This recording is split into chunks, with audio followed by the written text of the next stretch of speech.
English is a variety of the English language which originally diverged from British English when the Brits came and took over Australia. It is today used by the majority of the population in Australia, but there are still many similarities to the British English. For example, Australian English can sometimes sound a bit similar to the English Cockney accent because the people who founded Australia were from the south of England. Many words are also used in the same way as in the UK. For example, when Americans say pacifier, Australians and Brits say dummy. Or when Americans say cart, Australians and Brits say trolley. Australians are also similar to Brits in the way that they use many slang words. In fact, they are one of the countries that use the most slang words in the world. The native Australians, Aborigines, different languages have also influenced the Australian English. For example, Canberra, the name of the capital, is an Aboriginal word meaning meeting place.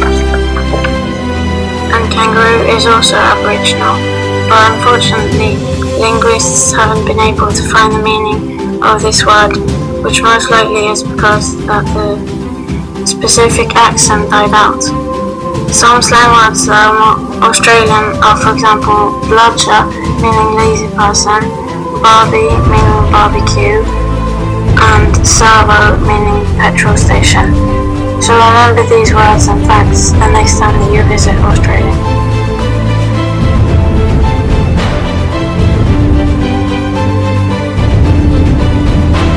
Culture in Australia used to be influenced by the Anglo-Celtic Western culture, but since the mid-20th century it has been influenced by the American culture. Of course, they've also been influenced by the indigenous people, the Aborigines. The Aborigines have lived in Australia for a long time and have a different culture. They believe in spirits and they told their traditions through ceremonies and stories about the dream time. The Aborigines' art was often body painting, cave painting and stone engravings. The Australian art has since been inspired by the Australian landscape. The Australian cinema industry started in 1906 at the release of The Story of Kelly Gang. Now Australia has a lot of famous actors like Heath Ledger and Nicole Kidman. In Australia they have different holidays. Anzac Day is one of them. It takes place on the 25th April and commemorates the Australian and New Zealand Army Corps landing in Turkey in 1915. Australian Day takes place on the 26th of January and celebrates the British settlement. On this day, many cities hold firework events. On these holidays, they eat Australian food. Like for example, on Anzac Day, they eat Anzac biscuits. The biscuits were made during the war by whites and sent to the soldiers. A lamington is another Australian dessert. It is a sponge cake cut in squares. Another dessert with Australian origin is the pavlova. It's named after the Russian ballet dancer Anna Pavlova and is believed to have been created during one of her tours to Australia and New Zealand. The main ingredient is egg whites and caustic sugar, and the cake is garnished with strawberries, kiwi fruit, passion fruit and cream. The Aborigines were the first people ever set foot on the Big Island, Australia.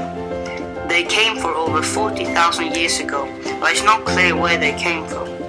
An idea could be that they came from Southeast Asia in small boats. The Aborigines spoke up to 250 different languages in almost over 500 tribes.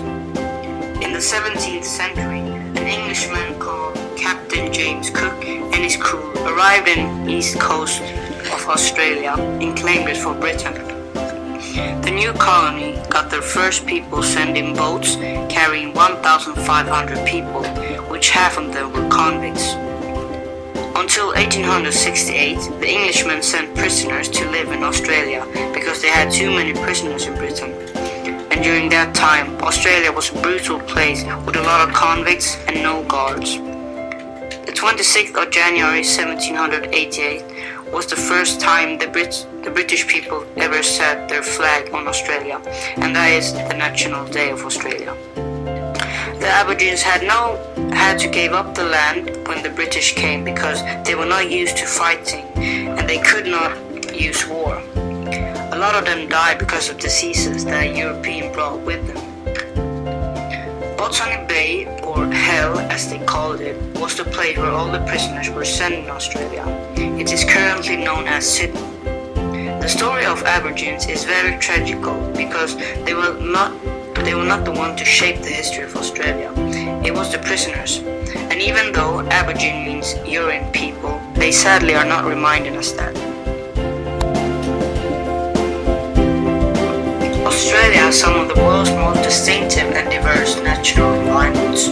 They have rare wildlife mixed with old ancient things. And there you can find the world's biggest reef. It's called the Great Barrier Reef. It's so big that you can see it from outer space. It's over 2,000 kilometers wide. Another famous thing for Australia is kangaroos. They are very popular there, and they even have an own island called Kangaroo Island. In Australia, they also have the world's largest sand island. It's over 22 kilometers wide and it's called Fraser Island. The climate of Australia is very odd. The largest part of Australia is covered in the desert, while the northern part of Australia is a tropical environment. So if you go into Australia, be sure to check out every side of the country. Australia's official name is the Commonwealth of Australia. Very few people knew that Australia was a monarchy. The form of the government is actually a constitutional monarchy. But what does that mean? It means that Australia has a monarch, which is a queen or a king, and that the monarch has a role in the country, but that the role is limited. At the time Australia became its own nation, at 1901, it still kept some connection with the United Kingdom.